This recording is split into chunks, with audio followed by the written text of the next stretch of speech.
Marcus Thompson stood frozen at his Pacific Heights mansion's entrance, keys trembling in his hand as children's laughter echoed from somewhere inside. For 18 months, this house had been silent as a tomb. The sound shattered something in his chest. He dropped his briefcase, heart hammering against his ribs. This couldn't be real.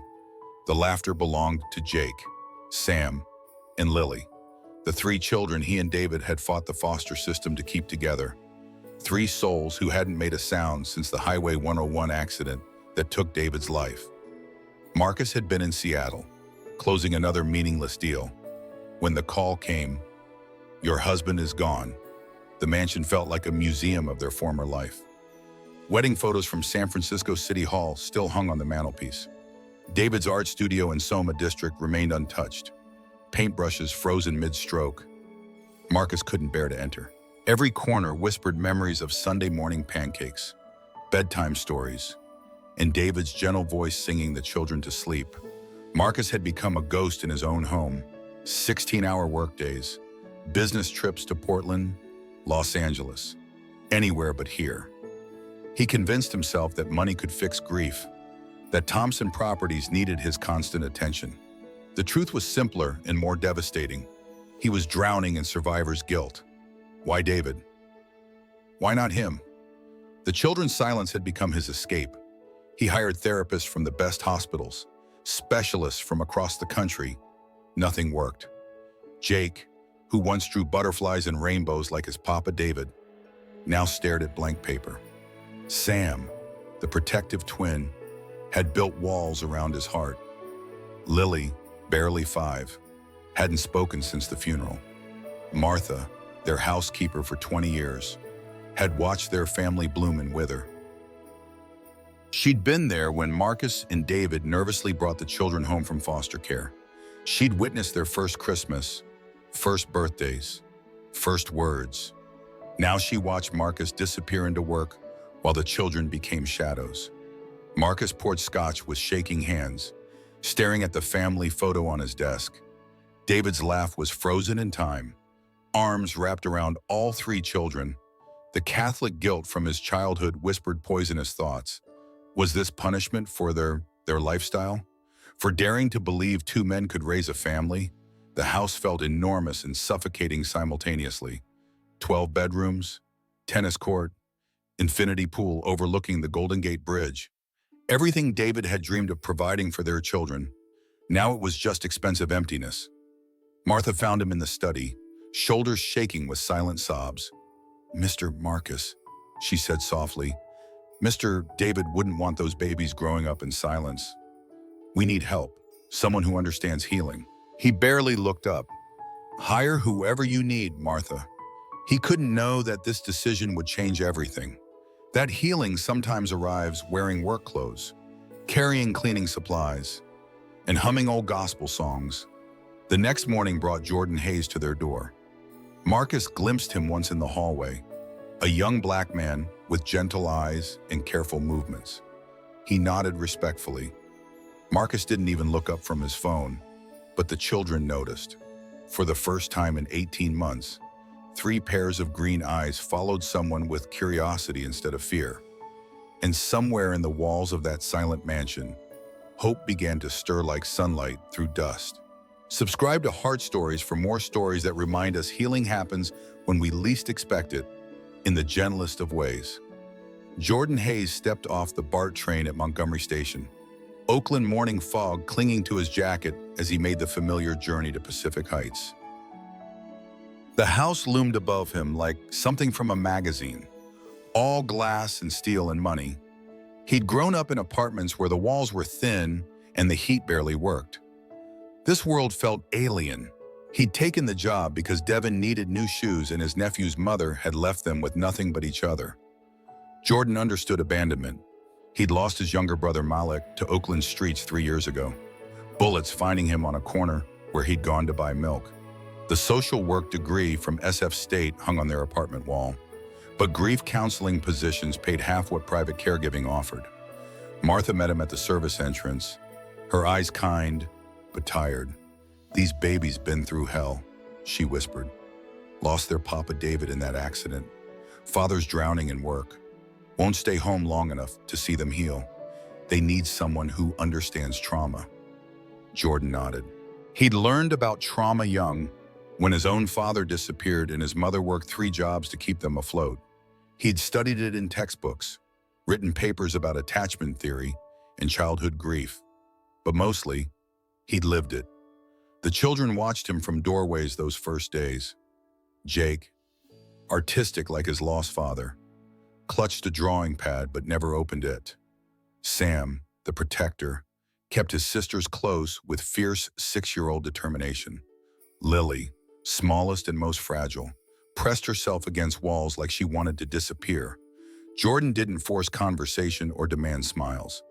He simply showed up, hummed old church hymns while folding laundry, cleaned their rooms with gentle movements that never startled, made their beds with hotel corners and left small chocolates on pillows. The breakthrough came in week 2. Lily crept closer while Jordan organized toys, drawn to his soft humming of Amazing Grace. Her mother used to sing that song. Martha had whispered. Before the addiction took her, before the state stepped in, Jordan pretended not to notice Lily's approach, just kept humming, kept organizing, kept being present without being threatening. When she finally sat cross-legged nearby, he smiled without looking at her directly. "That's a pretty dress," he murmured.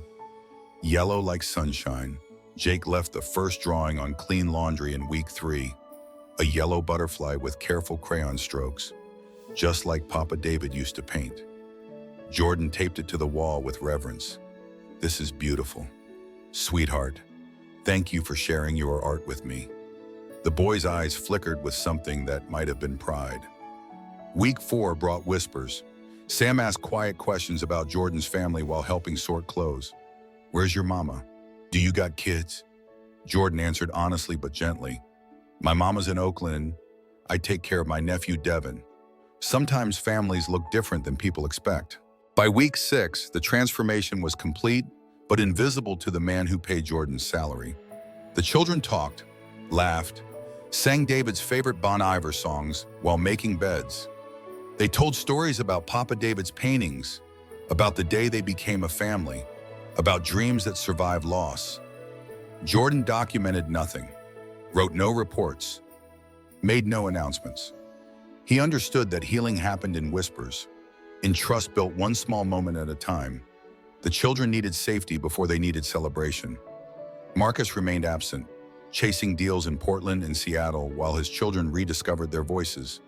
He sent checks and gifts and apologies, never understanding that presence was the only currency that mattered.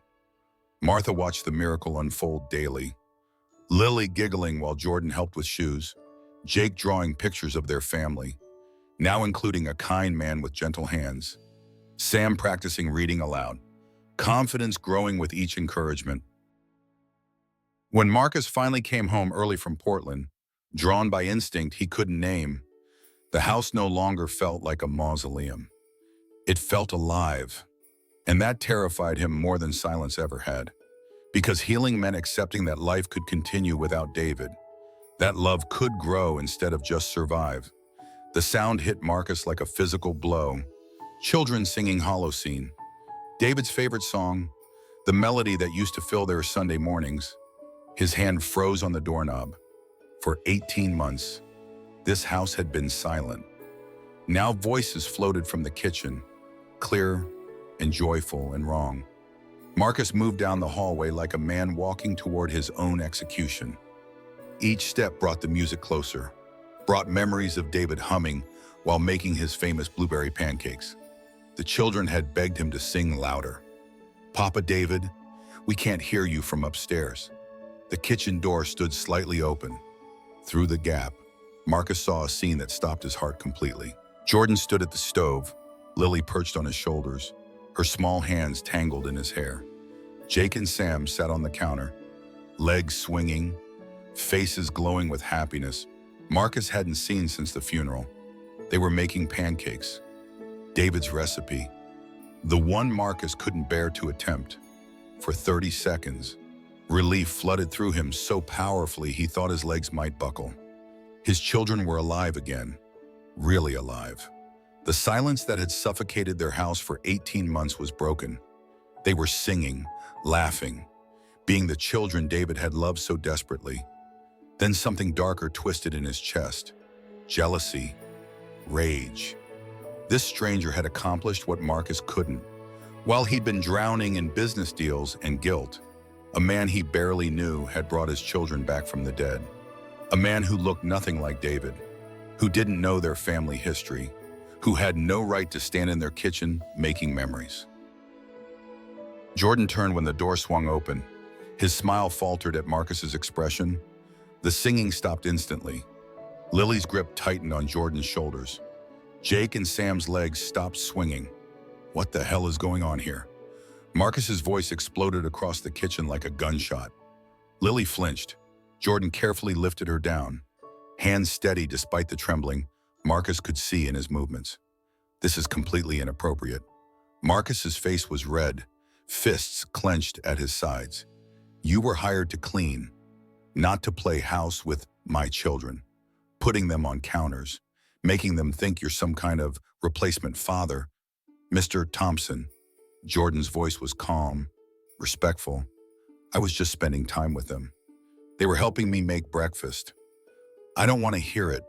The words came out sharp, cutting. You people always think you can just waltz in and take over, make yourselves indispensable. Well, congratulations.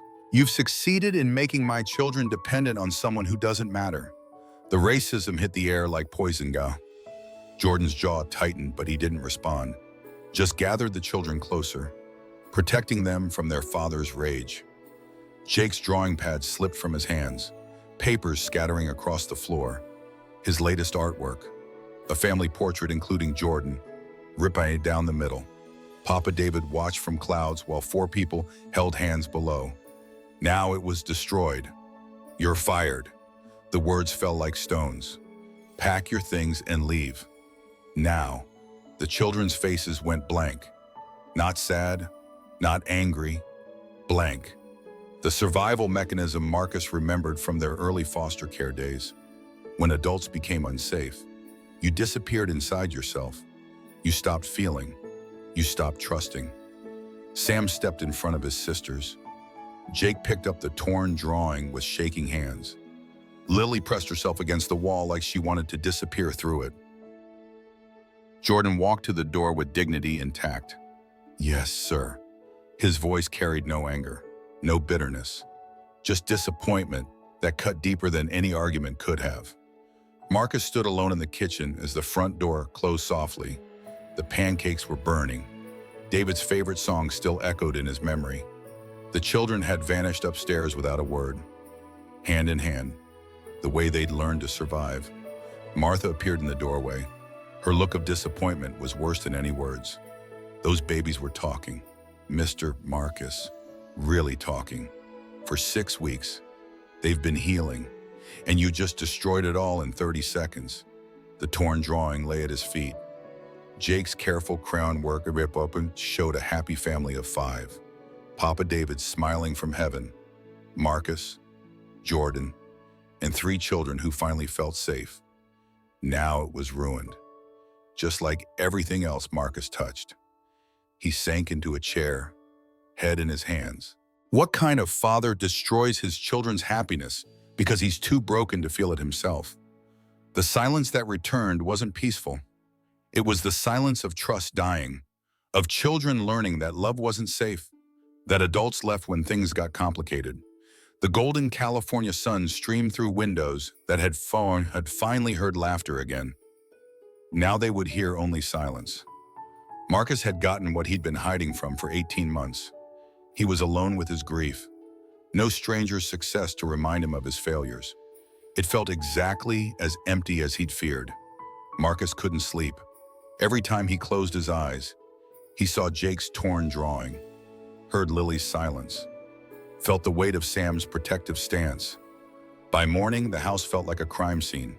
Martha found him at David's desk, still in yesterday's clothes. Mr. Marcus. Her voice carried 20 years of history, 20 years of watching him make mistakes and learn from them. Those babies been talking for 6 weeks, laughing, singing, being children again. You destroyed that in 30 seconds because you were scared. The words hit like physical blows. 6 weeks. While he'd been in Portland and Seattle, closing deals that meant nothing, his children had been healing, not just surviving, healing. And he'd missed it all. I need Jordan's address. Martha studied his face. Then she wrote it on paper. Her handwriting, careful and firm. Oakland, Lake Merritt area. Don't go there acting like some entitled rich man. That boy gave those babies something precious. Show some respect. The drive to Oakland felt like traveling to another planet. Marcus's Tesla looked obscene on streets where children played between parked cars and corner stores bore security glass. He'd written checks to East Bay nonprofits for years but never actually visited the communities his money supposedly helped. Jordan's building was modest, faded paint and cracked sidewalks telling stories of resilience. Marcus climbed to the 3rd floor, each step feeling heavier. He'd never been denied anything money could buy. This felt different, harder. A teenager answered the door, tall, guarded, wearing a Warriors jersey that had seen better days.